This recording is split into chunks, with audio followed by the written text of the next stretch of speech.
Protesters in the Iranian capital have stormed the UK embassy compound during an anti-British demonstration.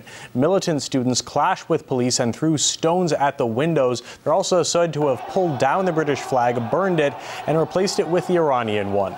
The incident comes after Iran resolved to reduce diplomatic relations with the UK following its decision to impose further sanctions on Tehran. To discuss the situation, we're joined live by Mark Alman, visiting professor of international relations at Bilkent University in Ankara, Turkey. Thanks for joining us here on RT. So how explosive is the situation right now? Well, this particular incident is more symbolic for a relatively small number of people involved, and in many ways the British embassy staff seem to have been expecting it to escape through the back door. But it does, I think, symbolise the deep discontent and distrust of Britain amongst Iranians. They see Britain as perhaps much more active in international affairs than many British people do.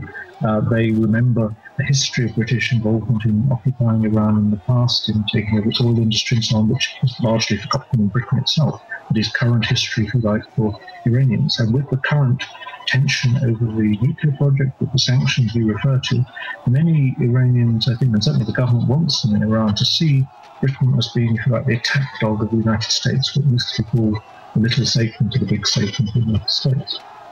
How do you think Britain will react to these attacks on its embassy? So far, we have the Home Office saying that this is an outrage.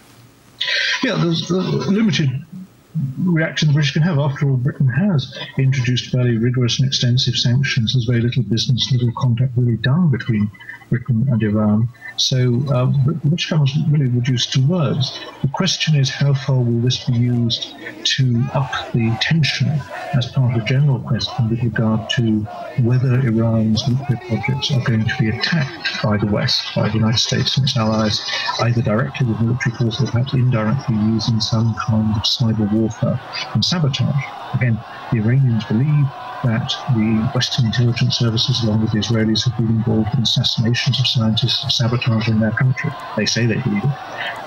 And such is the, if you like, the legacy of past involvement by the British and Americans, again, in the 1950s and so on. It seems ancient history to us, but it seems only yesterday to many Iranians. But this is a dangerous situation where people believe in Iran, many people I think do believe, that the West is engaged in sabotage and terrorism against them, even if the West denies it, and the West is primarily trying to play a game of reducing Iran's military potential and saying you shouldn't develop the nuclear project because they could lead to a bomb.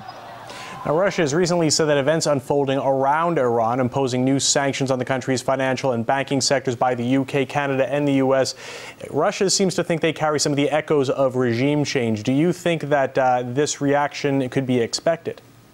Yes, I mean, I think, in fact, this action by the students in Tehran serves the interests of those people in the West who want regime change in Iran more than it serves anybody in Iran.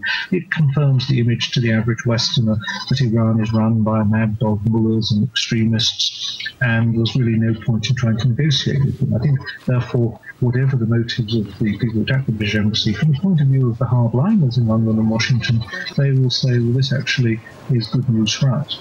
It confirms the image of a country that really can only be dealt with by sanctions and threats of force.